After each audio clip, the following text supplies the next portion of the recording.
and get your head to drop just a little bit, so I can land. My 3-4 point combos, because that's what Ruiz was just so good at. It was the 2, 3, 4 point combos. Yeah, and combos. And AJ ain't used to that. Right. Heavyweights usually throw one, two at a time. Exactly. If you watch the fight the week, the Ortiz and Wilder. Ortiz is scheduled. He's conditioned from the Cuban program to throw two punches, maybe 3 in a row. Right. He ain't let his hands go in bunches.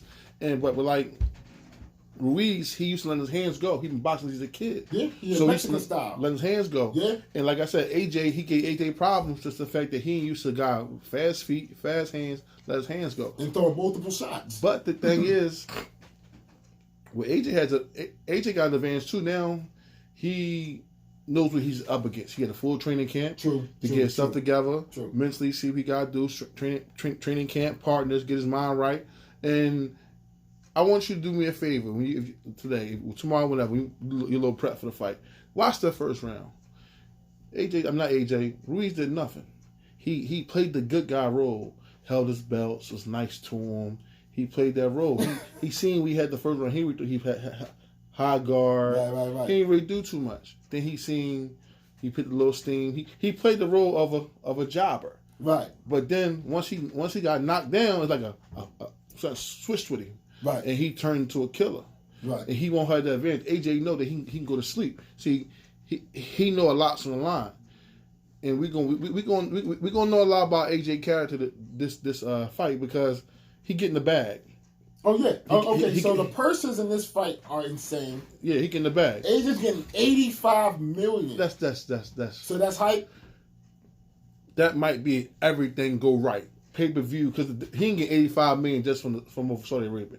That consists of they saying the purses are $85 million and $13 million. No, that consists of he still got pay-per-view of UK, or is international money. So when everybody get their money, because I heard this that Ruiz getting all the Mexican money. Right. That's one of the right. He's getting the Mexican TV money. Exactly. He's getting the Mexican TV money. Exactly. So I could see AJ getting 85. Oh, it's dumb. He ain't getting no $85 million check walking out like he Floyd Mayweather after the fight. No, I can't see that. That's gonna come after everything coming. Every soda sold, every ticket sold. I got you. That's how the 85 gonna come. Okay, so like night of the fight, he gonna collect what, 40? Yeah, no, probably like 35, whatever. 35, like if you watch the you know the business, like the Earl Spence and Sean Porter thing, where they got guaranteed 2 or 3, but they get the back end money. Right. And you clear out about 8. Yeah, okay. It's about that back end money. I'm just saying, I just saw something out there where somebody said that Josh was guaranteed $85 million, and I just thought that was insane. No, but he can get that though. But he still got paid people. Eddie can get more than both of them. Oh yeah, I mean that's why it's in Saudi Arabia. Yeah, I mean it's all about I'm not mad at them. Looking back in the day, Ali, all them boys fought overseas. That's where that money at. Right. You're a prize fighter. It's called world champion. If Vegas don't get that money up, okay. It's world champion. I can fight anywhere in the world. We go to Saudi. Exactly. You know what I'm saying? So I'm not mad at it. Okay, the temperature for this fight's gonna be 50 degrees tomorrow. And AJ already working outside. You seen the clips? Yeah, I saw that. He was outside working out. Yeah. And all right.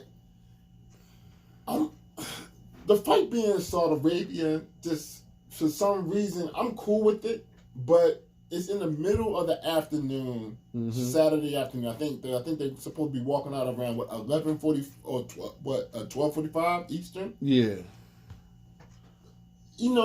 I do agree with Bob Arum in the sense that you got to understand, like, you guys are putting on this fight in the middle of college football season. I mean, at the end of college football season against multiple championship games. I understand that, but I feel like this, man. Boxing, we gotta stop stepping aside for other sports. We out like the debacle with Canelo holding the fight for the UFC fight. I didn't like that at all. Right. Floyd ain't doing that. Pacquiao not doing that. Right. So how I look at it? No. Okay. We know it's like you got college football, you got NFL on some Saturdays now. You got NBA, you got soccer, you got college basketball. I understand that, but you gotta make it like boxing. We're not nobody stepchild. We're number one. Right. True. Know who Anthony Joshua is, Canelo is, Terrence Crawford, whoever you pumping. Stop being scared. Promote it. True. Do your job. Yeah. I mean, that's probably the best way to spin it. You know what I'm saying? That's probably the best way to spin it. But in my opinion, I always thought it should be more fights in the summertime where there's nothing going on. I'm telling you. July, August, that should be our why season. Why is that the dead period for boxing? Like, that's the time when boxing can just totally take over. Because back in the day, that's that whole HBO adage, nobody go to Vegas in the summertime. Okay, right. Don't put in Vegas in the summertime. Exactly. Put in New York. Baltimore, like you see, they got Tank going out Atlanta, Baltimore, California, hometown teams, whatever. You put it somewhere, anywhere in the world. You can put it in Barcelona, Saudi Arabia, Saudi Arabia. Mm-hmm. But that's the old HBO adage. Nobody going to Vegas in the summertime. You know that is. Damn, I never thought about that. But yeah. But that did sculpt the idea that you don't fight in the summer. And just like you said, like that's when fights should be truly happening. Because you can own the summer. Oh, here we go. That could be the 2 months. Where like if your fighter gonna fight 3 times a year, okay, the big fight in January, the tune-up in June, July, right? Exactly. The big fight again in September, October, November. Come on, keep the fighters active, man. Exactly. That's my thing, man. I think all fighters should fight every 4 months. All right, give me the prediction for the AJ Ruiz fight. I see Ruiz 7-round knockout, man. Really, 7-round knockout for Ruiz. Yeah, I think we can get him out of there. All right, so I've been leaning Ruiz the entire time. If it was more time, maybe I would give AJ a better shot if he had like 2 more fights in between. See, that's what I think. See, I don't think AJ should have rushed back into this fight, but I know why he had to do it. That bag was there. The bag was there, and he trying to be how like Lennox was. Remember, Lennox would lose, come right back and knock you out like he did Rockman and McCall. I actually think AJ's going to win the fight. Believe it or not, I think he's going. How you think he's going to fight? Well, I think he's going to last the onslaught. I think Ruiz is going to land some shots, but I think AJ does have a better chin than he showed that night. Oh yeah, I agree with that. And I think even if AJ drops again, I don't think that's the end of the fight. I think AJ still can still land a bomb. I still think he got that one punch. He do. You know, I think that can drop Ruiz and change the course of the fight, especially if Ruiz exerted a lot of energy within the first half of the fight to knock him out. But just the thing about AJ, he really don't know how to fight tall. Like what I mean by fight tall. Well, I think he's going to fight. See, that's what I think he's going to try to do. Like he ain't a Klitschko jab, grab, jab, grab, hook. Yeah. Hold you, lean on you, like Lennox used to do. Yeah. That ain't his style. He like you got to think he got the attention of the U.S. a little bit, and especially the U.K. and over in Europe, because he was a sight heavyweight, letting his hands go, knocking people out. He was never a Vlad type jab, grab. Yeah. But he need to learn how to do that. He need that in his game. He need to learn how to jab, grab, hold you, push you, move with you, all that. You got to. You 260. You got to use that weight. See. Now you got me thinking about the fight, because I think what they're going to try to do is try to have him box.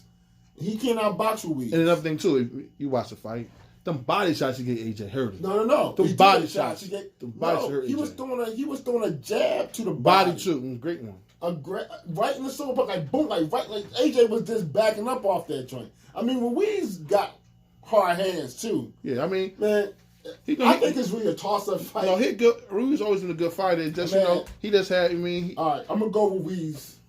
You got me thinking there. I'm going with Ruiz 9th round knockout. I could see that. But like you said, I could see AJ winning the decision. Or I could see AJ knocking him out. I just got more confidence in Ruiz with the fast hands and fast feet, and he confident. He know he can win. All right, I want you to go off on this real quick. Why is everybody so hyped on pay-per-view numbers if the networks aren't making the fights?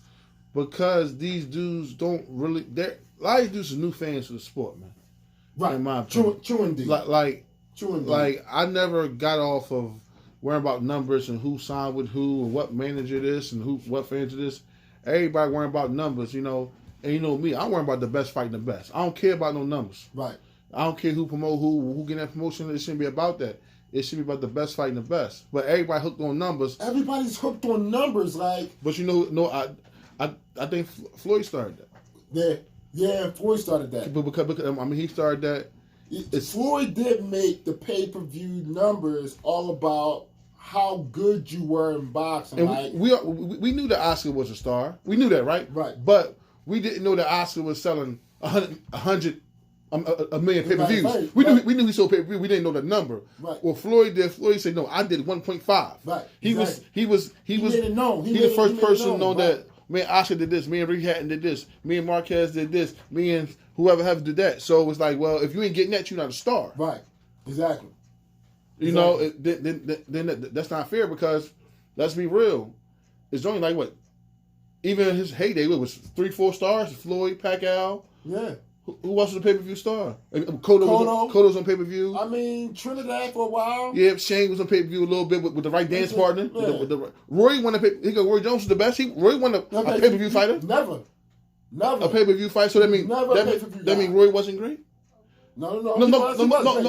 I'm just saying how we go by what they saying. Right. And this too. Let's keep it a good HBO fighter, but he was never paid for you guys. Let's keep it a buck. These numbers they doing ain't really good numbers. You doing 300,000 pay-per-view, they ain't nothing. I mean, Floyd was doing against Zab Judah. What did Wilder do? He did. Ortiz, I seen 275. That might be generous. But this is the thing though. 275 on that platform ain't good to me. It isn't. It isn't. That's my guy. That's one guy. I love Wilder, but that's not a great number. And like I said, I don't want to get into promotion and Fox, Showtime, The Zone. But you're not going to talk about. I hear and I'm learning from guys that about how Fox promotion. You only did 275. Listen though. But here's the thing though. It's his first real fight on Fox. He had a devastating knockout. Mm-hmm. He's going to fight Fury where they're going to be a co-promotion. Oh, it's going to get better. So his next joint, even after if him and Fury fight twice, which it's possible. I hope they don't. One more time. I just think once is enough. But if they fight once and this joint is big enough, and depending on what goes down between Ruiz and AJ, one way or the other, Joshua, his next couple fights can be huge. This is my thing with that. If you want the big fight, the big fight is Ruiz versus Wilder because you're gonna be the Mexican fan base. Right, exactly. And build both of them on Fox. That's the big fight that can be made. That's the easiest big fight that can be made. We already know if Eddie get them belts back, they run it back over England with them belts. But I'm trying to tell you, if AJ comes back and knocks out and just floors Ruiz, you know what's happening next, then. The Wilder, I'm just saying, like the Wilder fight should happen next year. No, it ain't gonna happen next year. If AJ win, he gonna fight Pulov, IBF mandatory. Then he might fight Usyk because Usyk is or Dylan White or some shit like that again. Maybe if Eddie put up, but Usyk is WO mandatory. So if you work undisputed, you want Ruiz to win. Right. Exactly. If you want to see the undisputed champion. Now maybe we might get. I'm not gonna say we won't get AJ versus Wilder next 2021, but you want an undisputed guy next year, you got Ruiz, in my opinion. Right. Damn. I mean, that would be a big loss for the Zone if AJ lost this joint. Like AJ is rock, like a lot is rock. But no, it's a heavyweight division, bro. Something like that. But how would you lose all of it? Like the PBC controls it all. No, not really, because I think it. All right, here we go. Ruiz win. He might drop that WO belt. So if he dropped that WO belt, Joshua used to fight for WO. That's true, but then no one would recognize Joshua as the real champ. No, but that's a chip to get an all-4 champion, hypothetically. That's a chip that Eddie got up his sleeve. Yeah, I guess so. You never did heavyweight. I'm saying you know that. Everybody would recognize Wilder as Ruiz. the real champ. No, but I'm saying you already know it's always like how Don King always came back with some Trump up his sleeve. I don't think Eddie be dead. He'll find a way. I'm saying with them sanctioned bodies. The Wilder KO, where does Wilder's power rank on all time? Well, I'm not gonna go the lighter weights because it's different. Heavyweight, he up there with Ernie Shavers. He up there with Joe Louis. He up there with Foreman, Shane Listen. But I would go top 3 easy. Probably top 2. Yeah, I mean it's crazy. His one punch power. If you go on one punch, he probably number 1. That right. He might be number 1. That right hand he threw against Ruiz. Like Ortiz was just. It was just special. Now I see why Fury wanted 2 more fights. I'm gonna give me 2 more checks. Right. I think Fury gonna sleep next time. I think he's gonna go and sleep too. It's just the cumulative punches, man. Like in his scar tissue gonna be even a little lighter. I just don't. I think like Wilder, he said it best. When someone fights me, they gotta be perfect for 12 rounds. But I gotta be perfect for 2 seconds. My thing with him though, he should still try to refine his skills. No, I think he's a very skilled fighter. Unless what people say, no, he's not Evander Holyfield. No.